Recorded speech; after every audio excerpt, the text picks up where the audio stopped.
The autumn rain pelted against the windows of Clarence's house as Charles sat in his private study, surrounded by leather-bound books and family photographs that seemed to mock him with their frozen smiles. The weight of the crown had always been heavy, but tonight it felt crushing. In his hands, he held a small brass key that had fallen from behind an old painting in Camilla's private apartment, a key that would unlock secrets he never imagined existed. Charles had always believed he knew everything about Camilla.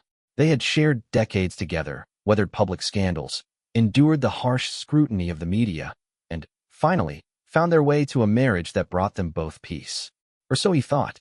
The discovery of this key, hidden behind a portrait of her late father, had sparked a curiosity that now consumed him entirely.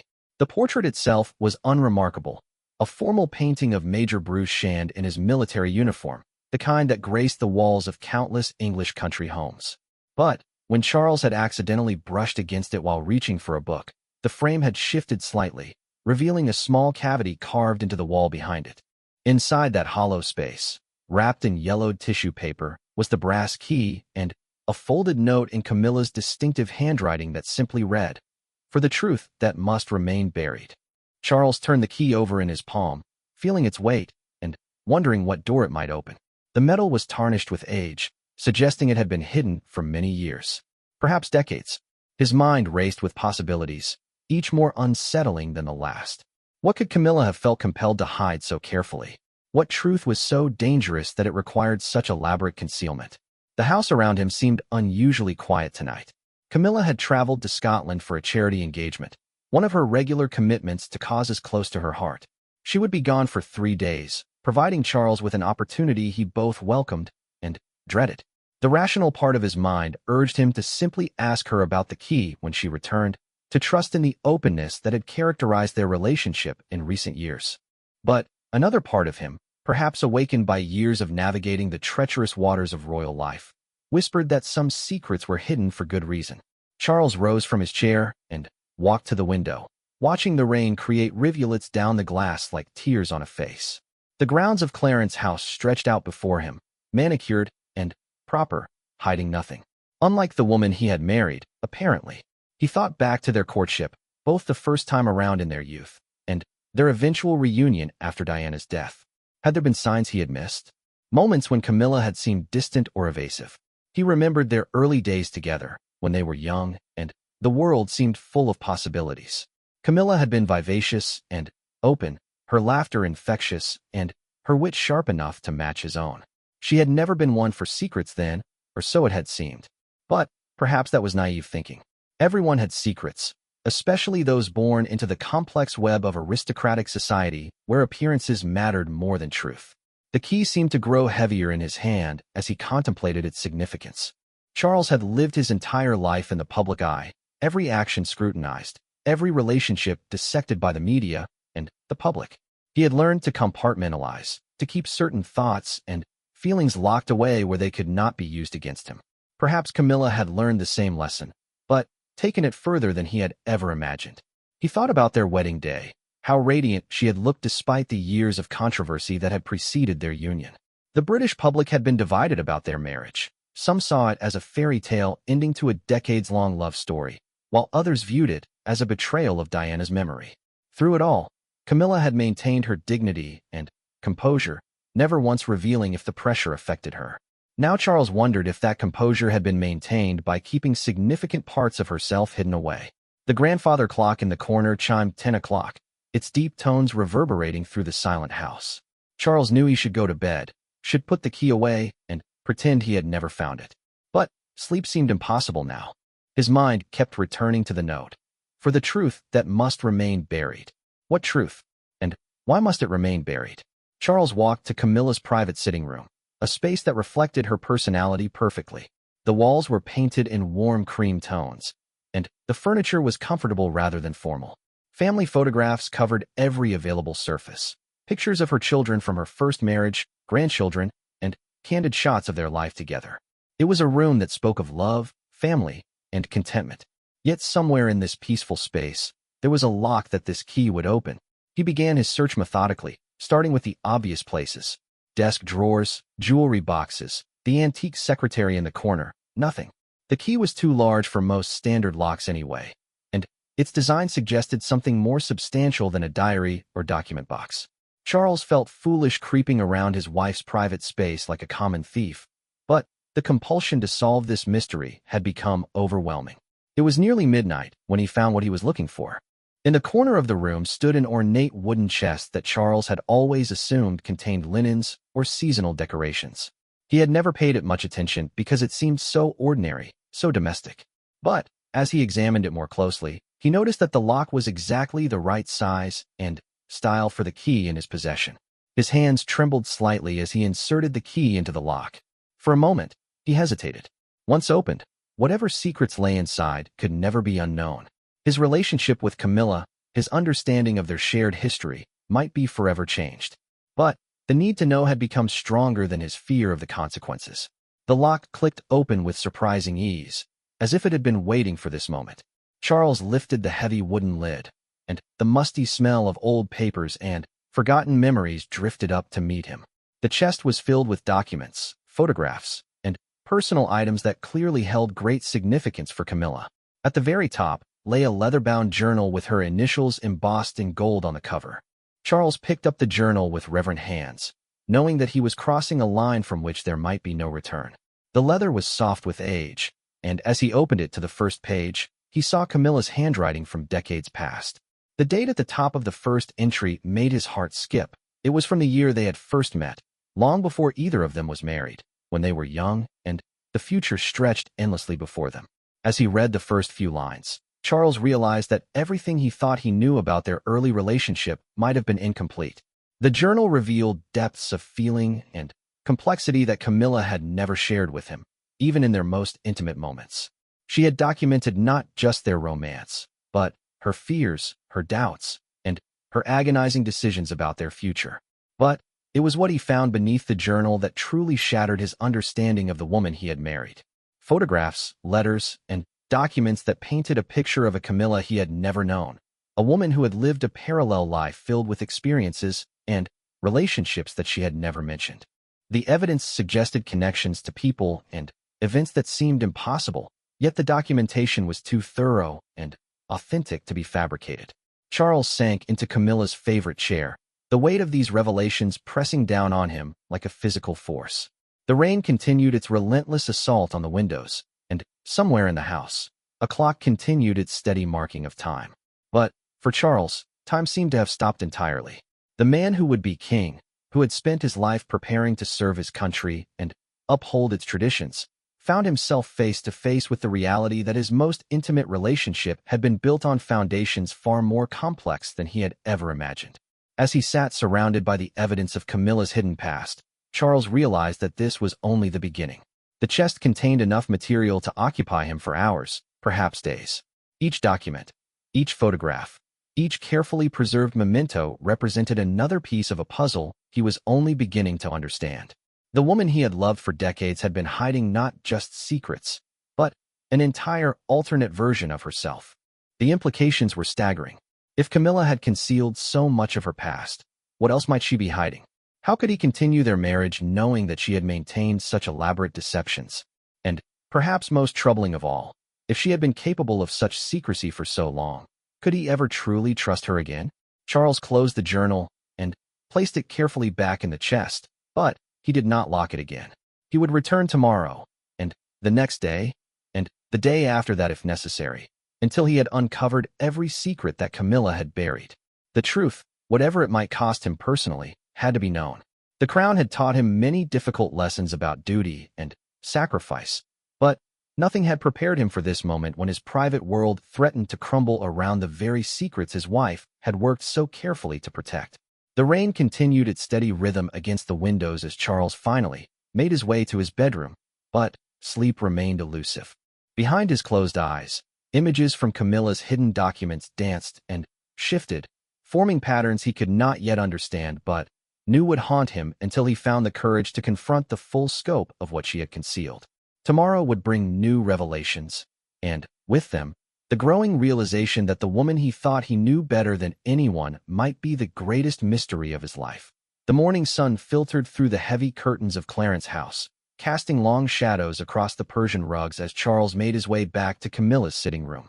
He had managed only a few hours of restless sleep, his mind consumed by the contents of the wooden chest and the questions they raised.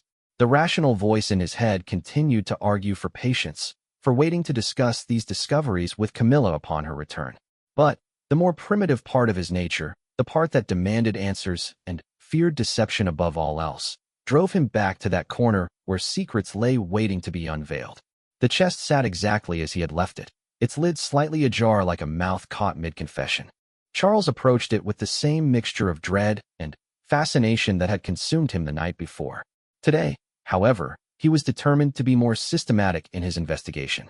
He would examine each item carefully, document what he found, and try to piece together a coherent picture of whatever Camilla had felt compelled to hide.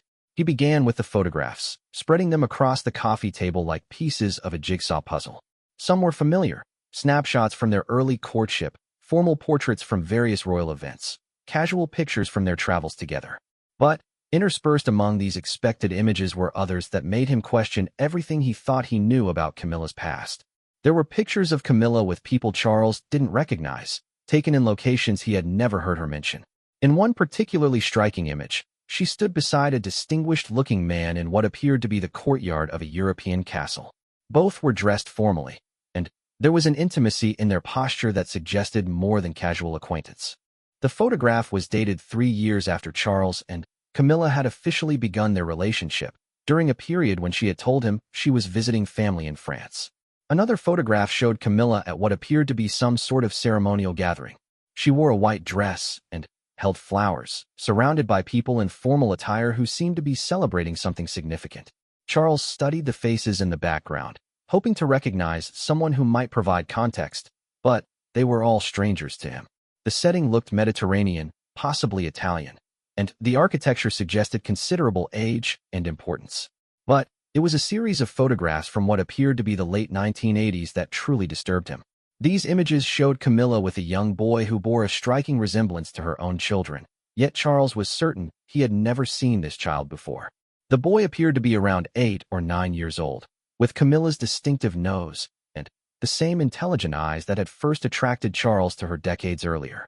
In several of the pictures, Camilla looked at the child with an expression of such profound love and protectiveness that Charles felt his chest tighten with emotion he couldn't name.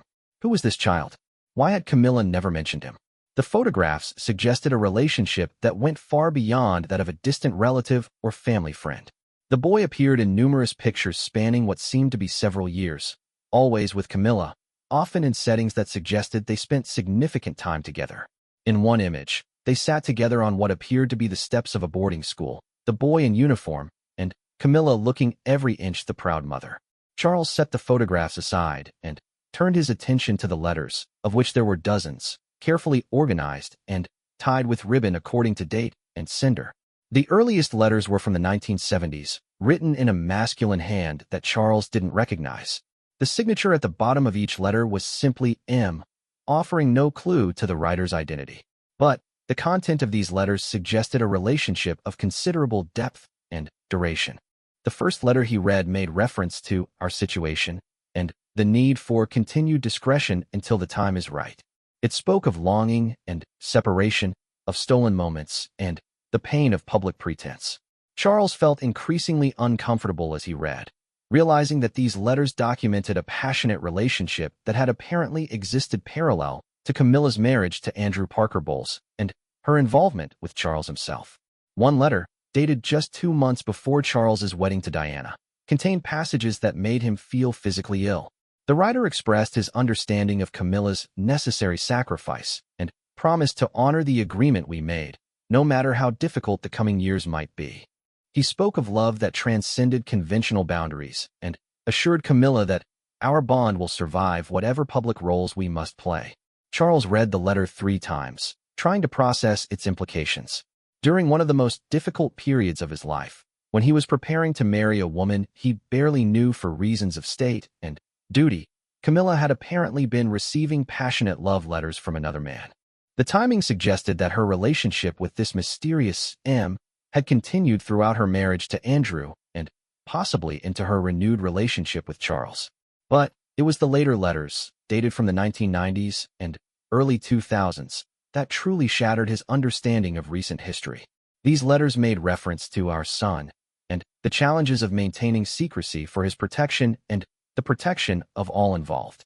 They discussed financial arrangements, education decisions, and the careful orchestration of meetings that would not attract public attention. One letter, dated shortly after Diana's death, was particularly revealing.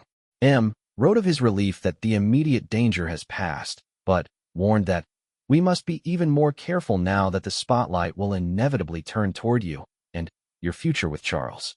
He expressed concern about the boy's well-being and suggested that it might be time to consider more permanent arrangements for his care. Charles sat back in his chair, his mind reeling from these revelations. The letters painted a picture of a woman who had been living an elaborate double life for decades, maintaining not just a secret relationship, but apparently hiding the existence of a child. The implications were staggering, not just for his personal relationship with Camilla, but for the monarchy itself. He turned his attention to a collection of official-looking documents that had been carefully preserved in a manila envelope. The first document appeared to be a birth certificate, issued in Italy in 1978. The child's name was listed as Marco Shand, and while the mother's name was given as C. Rosemary Shand, the father's information had been deliberately obscured. Charles studied the document carefully, noting the high-quality paper and official seals that suggested authenticity. Accompanying the birth certificate were what appeared to be school records, medical documents, and various legal papers spanning nearly 3 decades. The picture they painted was of a child who had been carefully provided for but whose existence had been meticulously hidden from public view. The documents showed that Marco had attended prestigious schools in Switzerland and England, that his medical care had been provided by some of the finest doctors in Europe, and that considerable sums of money had been spent ensuring his comfort and security.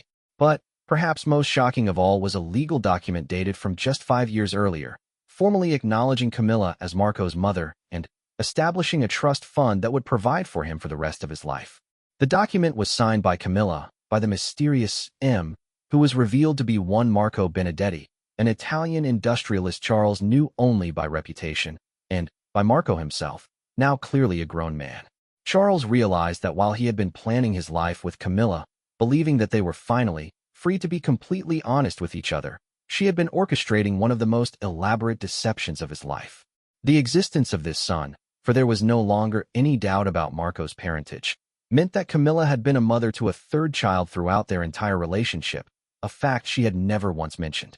The financial documents in the chest revealed the scope of Camilla's deception. For decades, she had been quietly transferring money to accounts in Switzerland and Italy, funding Marco's education and lifestyle, while maintaining the facade of a woman whose only children were Tom and Laura from her marriage to Andrew Parker Bowles. The amounts involved were substantial, requiring careful planning and the kind of financial sophistication that Camilla had never displayed in their shared household management. Charles found himself wondering how many other people knew about Marco's existence.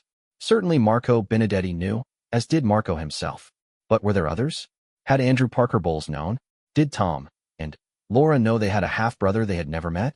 The questions multiplied faster than Charles could process them, each revelation opening new avenues of doubt and suspicion. As he continued to examine the documents, Charles discovered evidence of regular communication between Camilla and Marco in recent years. Email printouts showed a warm, maternal relationship that had clearly continued into Marco's adulthood. Camilla had followed his career achievements, celebrated his successes, and offered comfort during difficult times. She had been a constant, loving presence in his life, while simultaneously presenting herself to Charles and the world as someone whose family consisted only of her acknowledged children. The most recent communication, dated just 2 weeks earlier, contained information that made Charles feel physically sick. Marco had written to inform Camilla that he was planning to marry his longtime girlfriend and wanted his mother present at the wedding. He had suggested that perhaps the time had come to stop living in the shadows and allow their relationship to become public knowledge. Camilla's response, printed from her personal email account, revealed the depth of her ongoing deception. She had expressed her joy at Marco's engagement while firmly rejecting any suggestion of public acknowledgement. She had reminded him of the agreements that protect us all and suggested that his wedding would need to be a private affair, attended only by those who already knew the truth of their relationship. The email exchange continued for several rounds, with Marco expressing frustration at the continued secrecy and Camilla insisting that exposure would destroy everything we have all worked to build. She had pointed out that Charles knew nothing of Marco's existence, and that revealing the truth now would likely end their marriage and potentially damage the monarchy itself. Charles read these exchanges with growing horror, realizing that he had been the subject of careful manipulation for years. Camilla had not simply hidden her past. She had actively worked to ensure that her deception continued, even as she pledged her love and commitment to their marriage. The woman who shared his bed, who would one day be queen, had been living a lie so elaborate that it required the cooperation of multiple people across several countries. But the final document in the chest was perhaps the most devastating of all.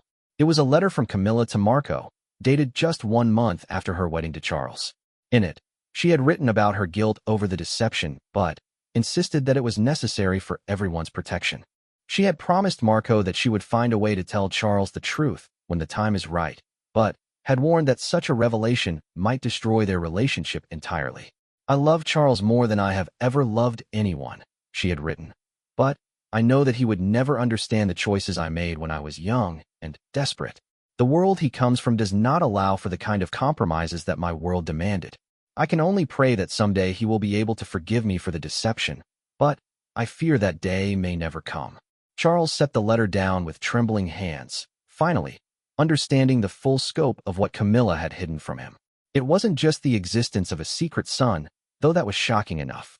It was the elaborate network of lies, the careful manipulation of truth, and the conscious decision to build their marriage on a foundation of deception that truly devastated him. As he sat surrounded by the evidence of Camilla's buried secrets, Charles realized that he was facing the most difficult decision of his life. The woman he loved, the woman he had married, the woman who was destined to be queen, had been living a lie so complete that it called into question everything he believed about their relationship. The discovery of Marco's existence was just the beginning. The real question was whether their marriage could survive the revelation of such profound dishonesty. The afternoon sun was beginning to fade as Charles carefully returned the documents to the chest, his mind spinning with questions that seemed to have no good answers. Tomorrow, Camilla would return from Scotland, and he would have to decide whether to confront her with his discoveries or continue living with the knowledge that their entire relationship had been built on secrets he was never meant to uncover. The morning of Camilla's return dawned gray and overcast, matching Charles's troubled state of mind. He had spent the previous evening pacing through the halls of Clarence's house like a caged animal, unable to settle on any activity that might distract him from the weight of his discoveries. Sleep had been impossible. Every time he closed his eyes, images from the hidden documents flashed through his mind like scenes from a nightmare he couldn't escape. Charles stood at the window of his study, watching the staff prepare for Camilla's arrival. The household moved with its usual efficiency, but he felt detached from their familiar routines, as if he were observing life through glass. Everything appeared normal on the surface, yet nothing would ever be the same again. In a few hours, his wife would walk through the front door with her characteristic smile and warm greeting, and he would have to decide whether to shatter their world with the truth he had uncovered. The brass key lay on his desk beside a cup of untouched tea, its presence a constant reminder of the Pandora's box he had opened. Charles had considered replacing it behind the painting, pretending he had never found it, but that option felt increasingly impossible as the hours passed.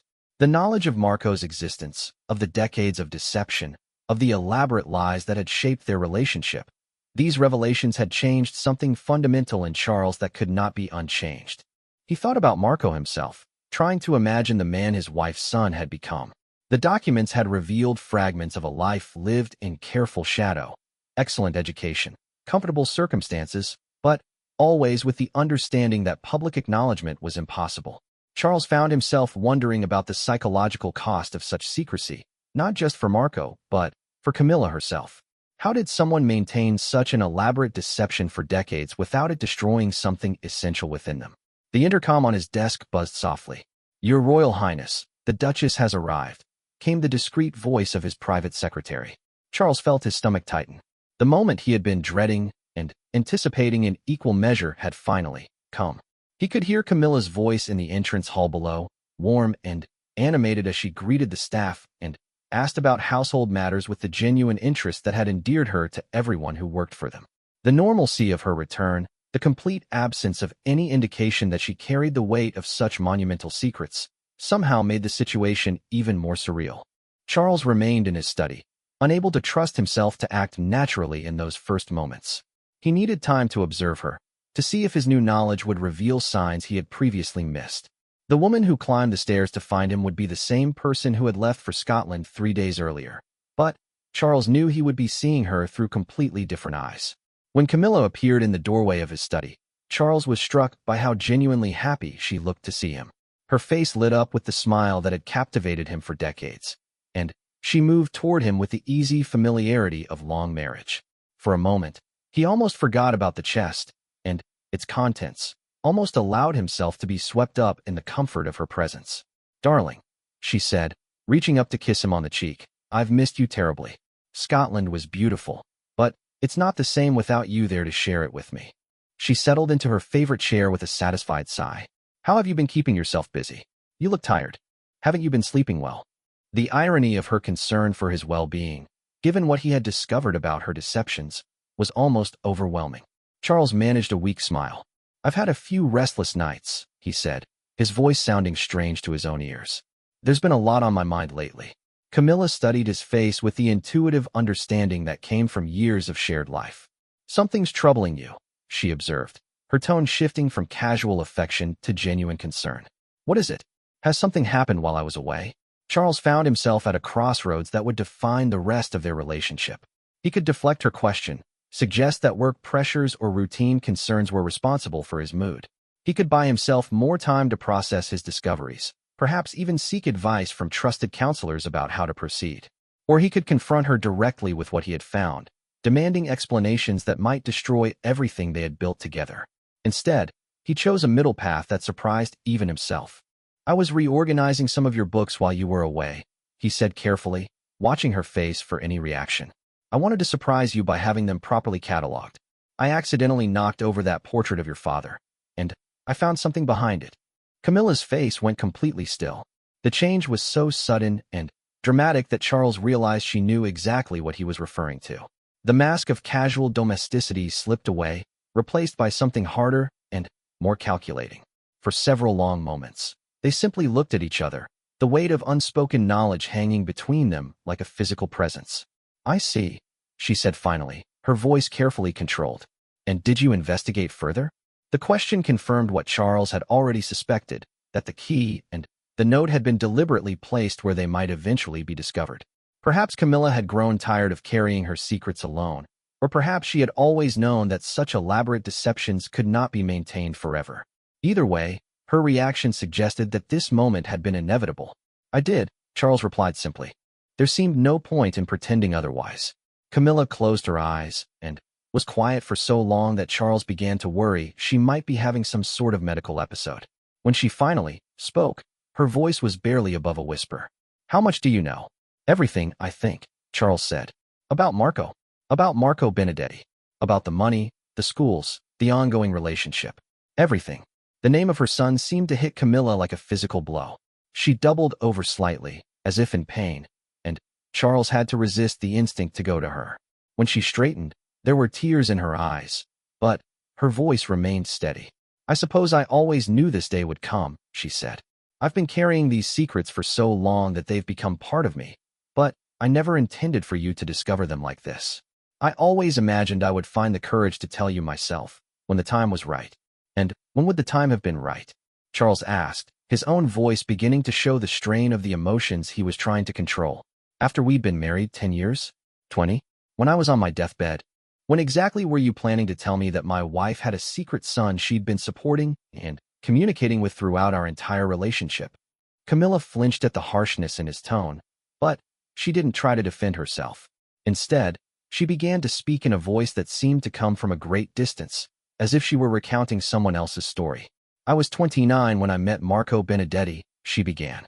"Andrew and I were going through a difficult patch.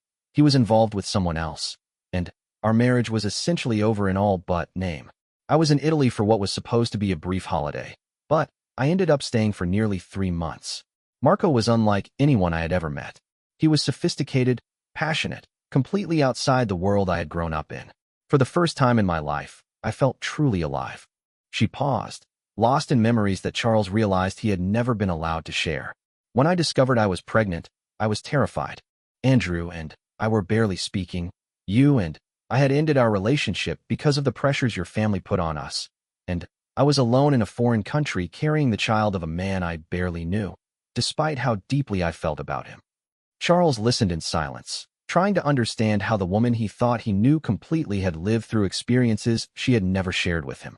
The Camilla she was describing seemed like a stranger, reckless, passionate, capable of the kind of romantic abandon that he had never associated with her practical, steady nature. Marco wanted to marry me, Camilla continued. He was prepared to leave his own life in Italy, to move to England, to face whatever scandal might result. But I knew that such a marriage would destroy both of our reputations and make our child's life incredibly difficult. The British press would have torn us apart, and the idea of subjecting an innocent baby to that kind of scrutiny was unbearable.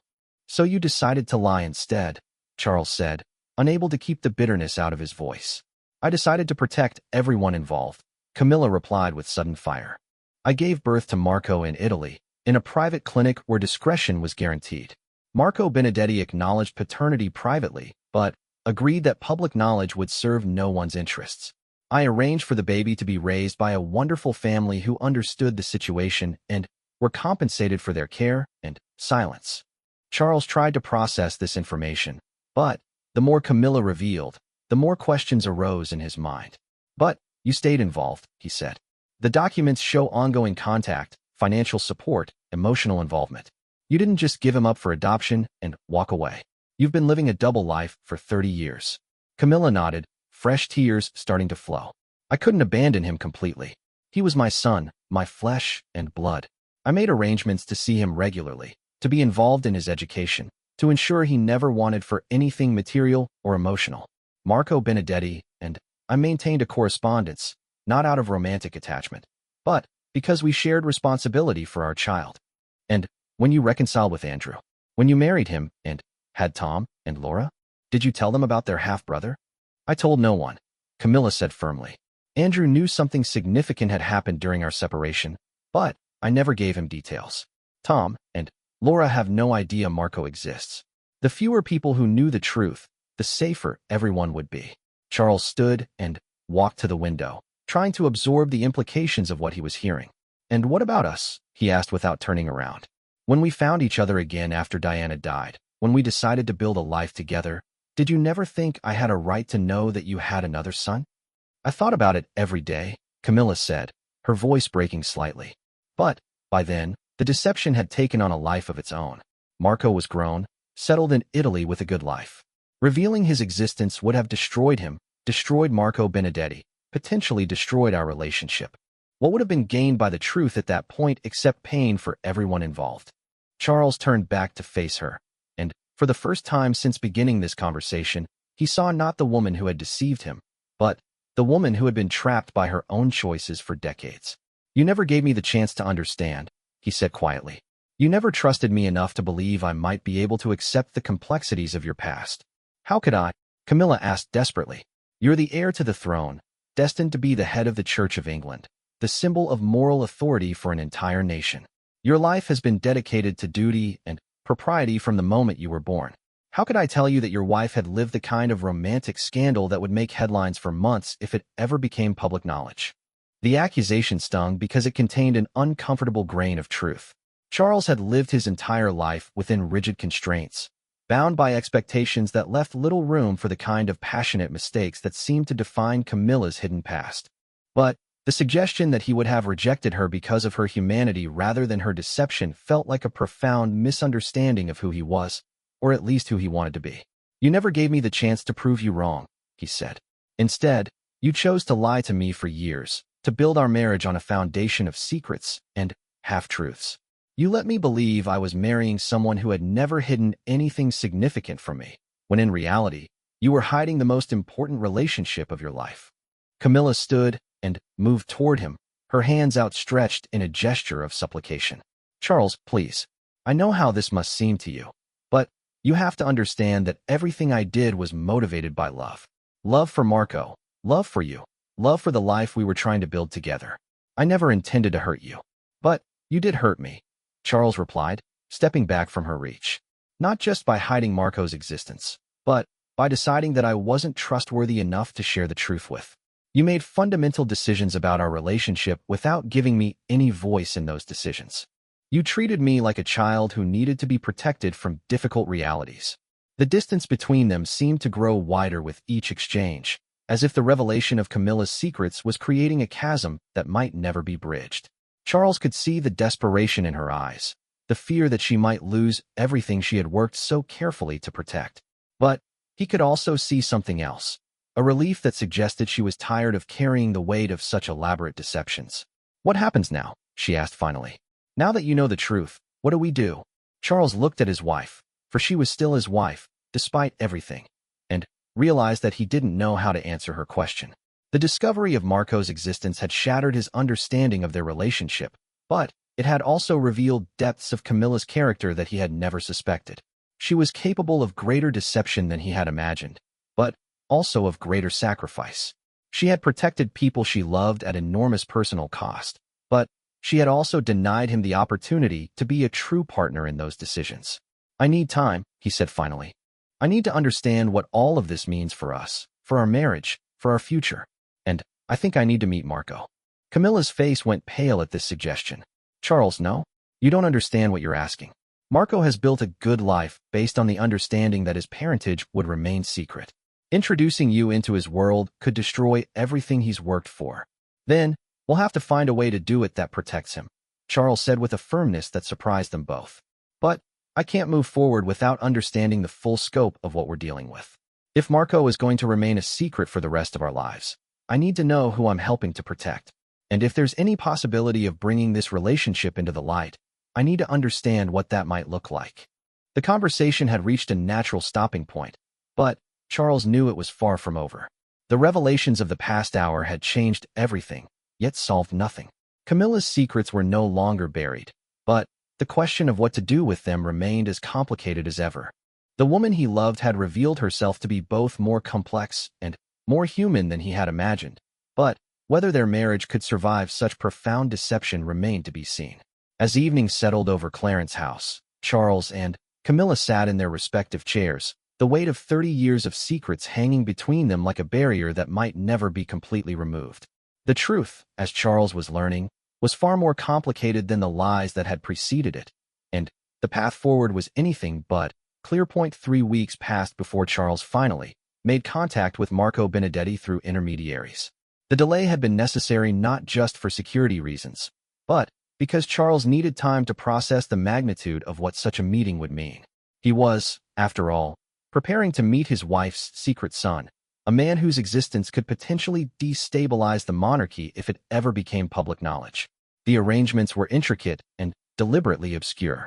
Marco Benedetti Sr. had been contacted through his business channels and informed that certain family matters of extreme sensitivity required urgent discussion.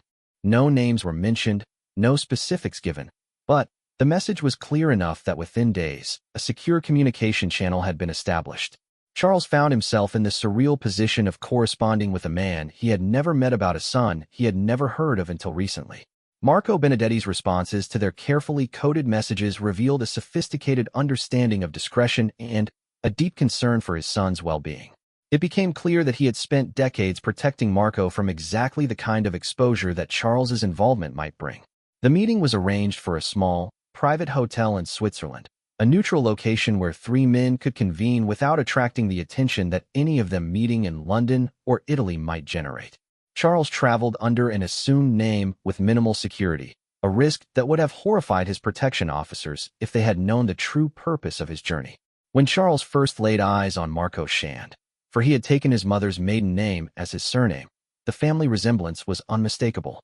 The young man who rose from a chair in the hotel's private dining room had Camilla's distinctive nose and jawline, but combined with features that clearly came from his father. At 34, Marco was poised and articulate, with the kind of understated elegance that suggested he had been well-educated and carefully prepared for a life that required discretion. "Your Royal Highness," Marco said with a slight bow, his accent revealing traces of both Italian upbringing and British education. "I must admit, when my father told me who wished to meet with me, I could hardly believe it." Charles studied the man before him, searching for signs of the character that had been shaped by such unusual circumstances. "Please, call me Charles," he said, extending his hand. "I think we have a great deal to discuss, and formal titles seem inappropriate under the circumstances." Marco Benedetti Sr. was a man in his 70s, distinguished and careful in his manner of speaking. He had aged well, but Charles could see the weight of years of secrecy in his eyes. "I hope you will understand," the elder Marco said, "that we have all lived with this situation for a very long time. Any change in our arrangements must be considered very carefully." The three men settled around a table that had been set for a private dinner, though none of them seemed particularly interested in food. The weight of the conversation they were about to have seemed to fill the room, making normal pleasantries feel absurd.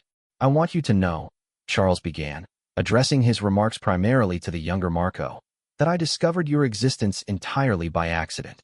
Your mother had hidden all evidence of your relationship so carefully that I might never have known about you if not for a chance discovery. I'm still trying to understand how that makes me feel." Marco shifted uncomfortably in his chair. "I've always known that my parentage was a secret that could never be revealed," he said. "From the time I was old enough to understand, both my parents made it clear that my very existence depended on discretion. I've built my entire life around the understanding that I would never be publicly acknowledged as my mother's son." "And how has that affected you?" Charles asked with genuine curiosity. "It must be difficult to maintain such a fundamental deception about who you are." For the first time since the conversation began, emotion flickered across Marco's carefully controlled features. "It has been lonely," he admitted. "I have half-siblings I've never met, a mother who loves me but can only express that love in secret, and a life that has been carefully constructed to avoid any situation that might reveal my true identity. I've been successful in business, I have friends, I'm engaged to a wonderful woman, but there are always constraints on how close I can allow anyone to get." Marco Benedetti Sr. leaned forward slightly. "We have done our best to provide Marco with everything he needed to build a good life," he said. "But we cannot give him the one thing he has always wanted most, the ability to live openly as Camilla's son." Charles felt a stab of sympathy for the young man across from him, but also a growing anger at the situation that had created such unnecessary suffering. "Why was this level of secrecy necessary?" he asked. "I understand that an extramarital affair might have caused scandal, but surely arrangements could have been made that didn't require Marco to essentially deny his own existence." The elder Marco looked uncomfortable. "You must remember the context of the times," he said. "This was the late 1970s, when Camilla was still married to Andrew Parker Bowles, when your own relationship with her was the subject of intense media speculation. Any revelation that she had given birth to another man's child would have destroyed multiple reputations and caused immense political complications." "And later?" Charles pressed. "When she divorced Andrew, when she and I married, why was it still impossible to acknowledge Marco's existence?" Father and son exchanged glances, and Charles realized there were still aspects of this story that he didn't fully understand. The younger Marco spoke first. "By the time that might have been possible," he said carefully, "I had built a life based on my existing identity. I had friends, business associates, a girlfriend who knew nothing about my true parentage. Revealing the truth would have required dismantling everything I had worked to create." But Charles sensed there was more to the story. "There's something else," he said. "Something you're not telling me." The elder Marco sighed deeply. "There were other considerations," he said reluctantly. "Political considerations that went beyond simple family scandal." Charles felt a chill of apprehension. "What kind of political considerations?" "My business interests have always included significant defense contracts," Marco Benedetti explained. "In the 1980s and 1990s, these contracts involved sensitive technology transfers, relationships with foreign governments, activities that required the highest level of security clearance. If my relationship with Camilla had become known, if my son's parentage had been revealed, it would have created intelligence complications that neither the British nor Italian governments were prepared to handle." The implications of this revelation hit Charles like a physical blow. "You're saying that Marco's existence was hidden not just to protect personal reputations, but to protect state secrets?" "I'm saying that by the time Marco was old enough for the truth to matter, too many powerful people had invested too much in maintaining the fiction we had created," the elder Marco said grimly. "There were intelligence agencies on both sides of the channel who preferred that certain relationships remain unofficial." Charles looked at the younger Marco with new understanding. "You're not just Camilla's secret son," he said. "You're a state secret." Marco nodded unhappily. My father's business activities, combined with my mother's position, created a situation where my very existence became a matter of national security. I've lived my entire adult life knowing that revealing my true parentage could have consequences far beyond family embarrassment. The conversation continued for hours, with Charles learning more about the complex web of relationships and obligations that had shaped Marco's life. The young man had been educated at the finest schools, but always under careful supervision. He had been groomed for a business career that would keep him financially secure, but perpetually in his father's shadow. Most painfully, he had been forced to maintain distance from his mother except for carefully orchestrated meetings that could never be frequent enough to satisfy either of their emotional needs. Do you resent her? Charles asked finally. Do you blame Camilla for the choices she made? Marco considered the question carefully. I understand why she made the decision she did, he said. I've always known that she loved me, even when she couldn't express that love openly.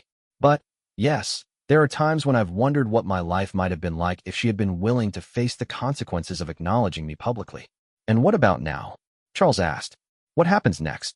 This was the question that had been hovering over their entire conversation. Charles's discovery of Marco's existence had created a new dynamic that none of them had been prepared to handle. The carefully maintained balance of secrecy and protection that had governed their relationships for decades was now threatened by the possibility that someone outside their controlled circle knew the truth. That depends on you, the elder Marco said bluntly. You now know secrets that could destroy all of us if they became public. You have the power to expose relationships that have been hidden for 30 years, to reveal activities that various governments would prefer to keep classified. What do you intend to do with that knowledge? Charles looked at both men, understanding for the first time the full weight of what Camilla had been carrying all these years. She hadn't just been hiding an extramarital affair or an illegitimate son. She had been protecting a web of relationships that intersected with matters of international importance. The woman he had married wasn't just more complex than he had realized. She was involved in activities that he was only beginning to understand. I don't know yet, Charles said honestly. I need to understand more about what all of this means, not just for my marriage to Camilla, but for the monarchy itself. If Marco's existence becomes known, if the nature of your business relationships becomes public, what are the potential consequences? The elder Marco pulled a folder from his briefcase and placed it on the table. These documents will help you understand the scope of what we're dealing with, he said. But I should warn you, once you read them, you'll know things that will make your situation even more complicated than it already is. Charles looked at the folder with a mixture of curiosity and dread. Every revelation seemed to lead to new questions, new complications, new layers of secrecy that stretched far beyond what he had initially imagined. The simple discovery of a hidden key had opened a door into a world where personal relationships intersected with state secrets, where love and duty were complicated by international politics and business interests he was only beginning to comprehend. As the evening wore on, Charles began to understand that his marriage to Camilla was just one small part of a much larger puzzle.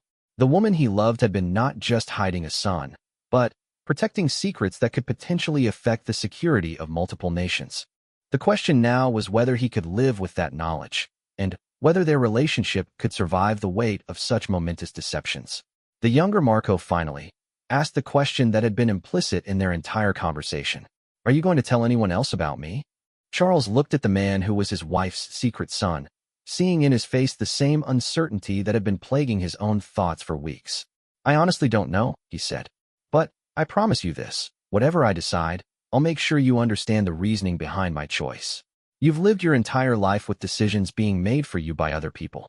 You deserve to be part of whatever happens next. The meeting ended with more questions than answers, but Charles felt he finally understood the true scope of what Camilla had been hiding. The flight back to London gave him time to process the magnitude of what he had learned, but also to begin contemplating the impossible choices that lay ahead. The woman he had married was not just more complex than he had realized. She was potentially more dangerous.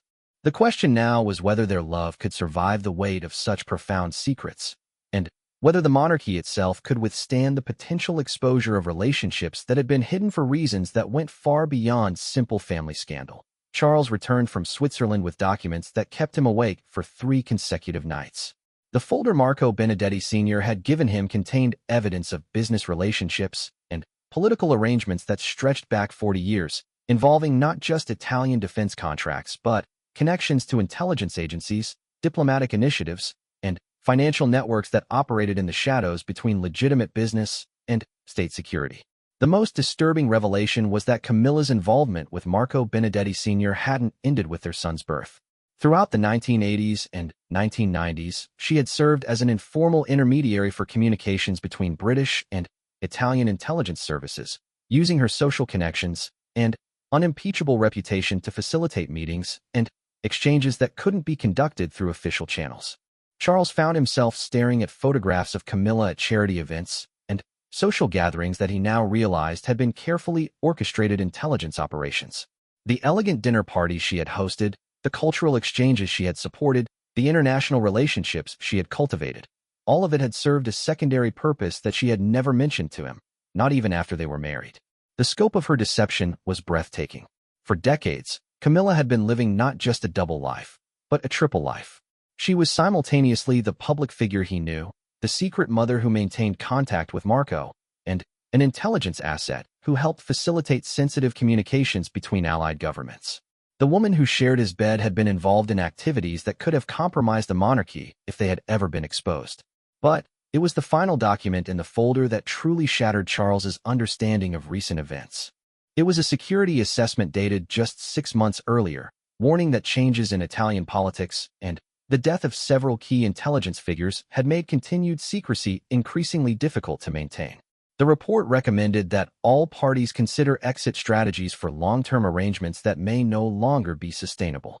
Charles realized that Camilla's decision to hide the key where he might eventually find it hadn't been accidental at all. She had been preparing for the possibility that their elaborate deceptions might be exposed, and she had wanted him to discover the truth in a controlled manner rather than through some catastrophic revelation. The brass key had been her way of beginning a conversation she didn't know how to start herself. When Charles confronted Camilla with the documents from Switzerland, he was prepared for denials, explanations, perhaps even additional revelations. What he wasn't prepared for was her complete emotional collapse. The woman who had maintained such careful control over her secrets for decades simply crumbled when faced with the evidence that Charles now knew everything. "I never wanted you to see those," she said through tears that seemed to come from some deep well of suppressed emotion. "I spent 30 years making sure you would never have to know about any of it.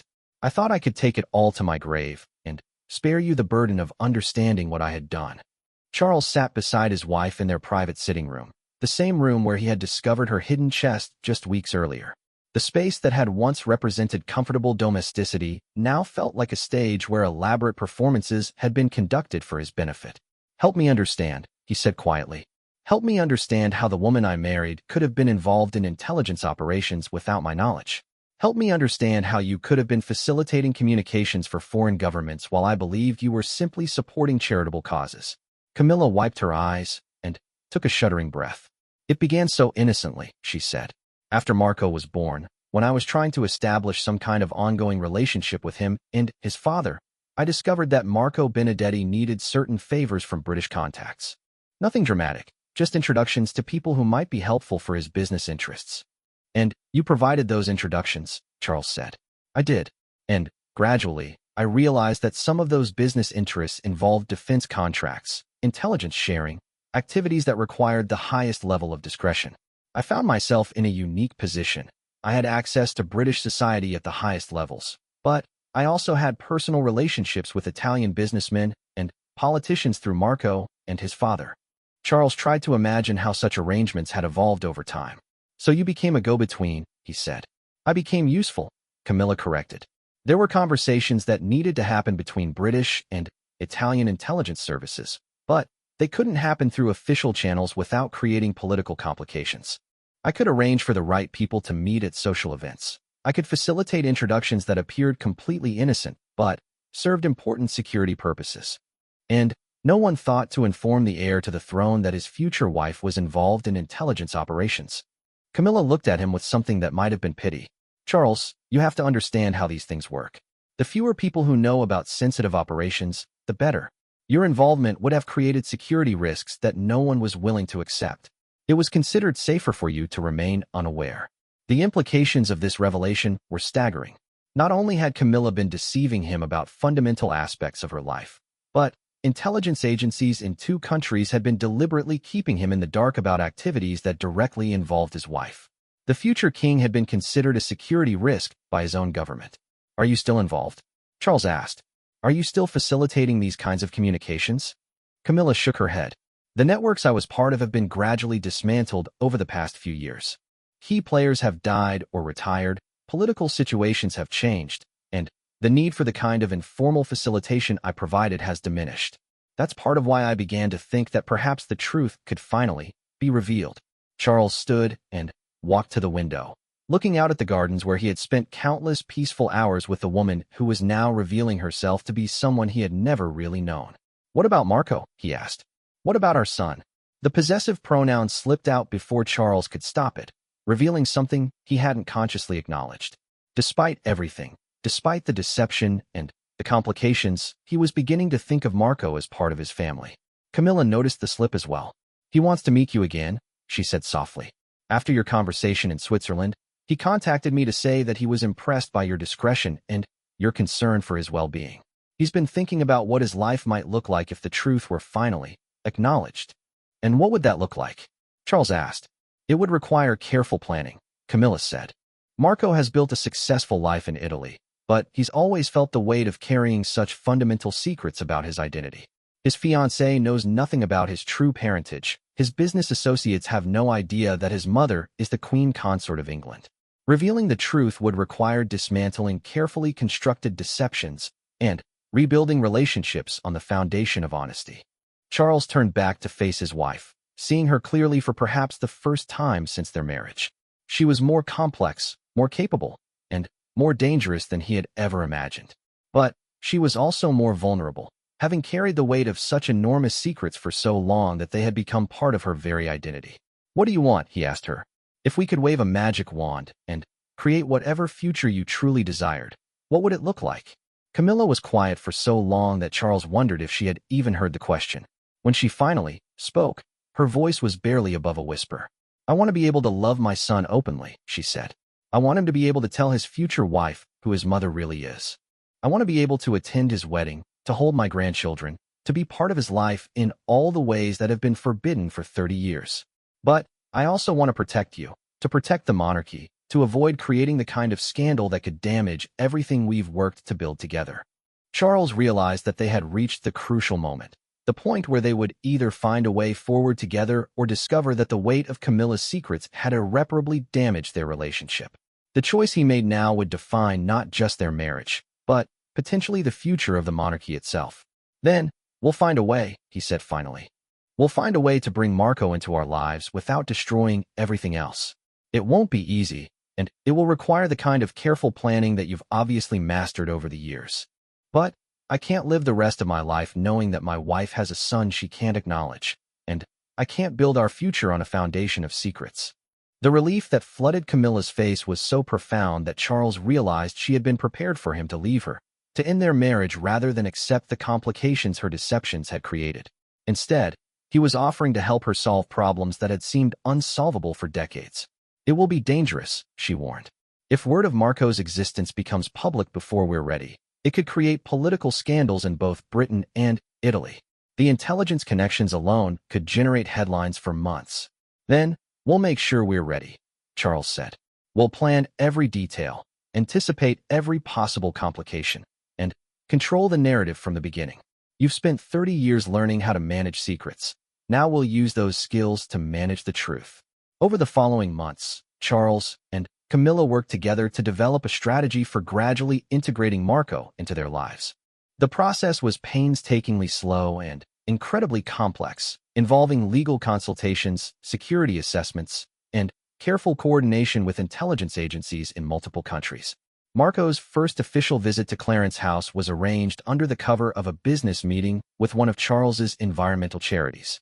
To any outside observer, he was simply another Italian businessman interested in sustainable development initiatives. But for Charles and Camilla, it was the beginning of a new chapter in their family's story.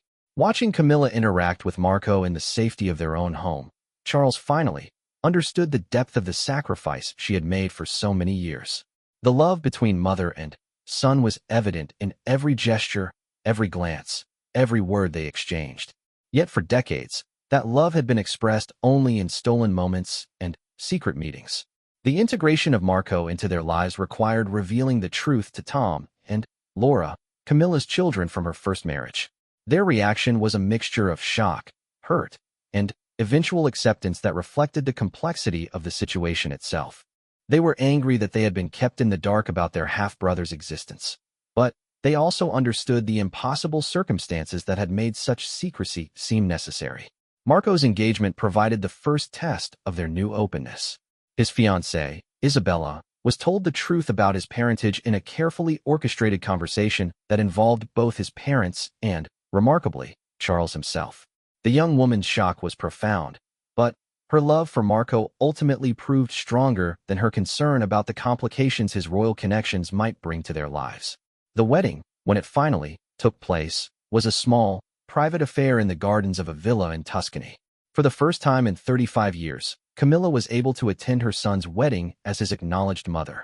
Charles stood beside her as Marco's stepfather, a role he had never imagined playing but had grown to embrace completely. As Charles watched his wife dance with the son she had hidden for so many years, he realized that their marriage had not just survived the revelation of her secrets. It had been strengthened by the process of finally bringing those secrets into the light. The woman he had fallen in love with decades earlier had revealed herself to be even more remarkable than he had imagined, capable of love and sacrifice on a scale that humbled him. The truth about Marco's existence remained carefully protected, known only to family members and a few trusted advisors.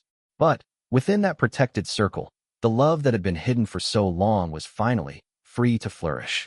Charles had discovered that his wife's buried secrets, when finally revealed, contained not just deception and complexity, but also a love so profound that it had shaped every major decision of her adult life.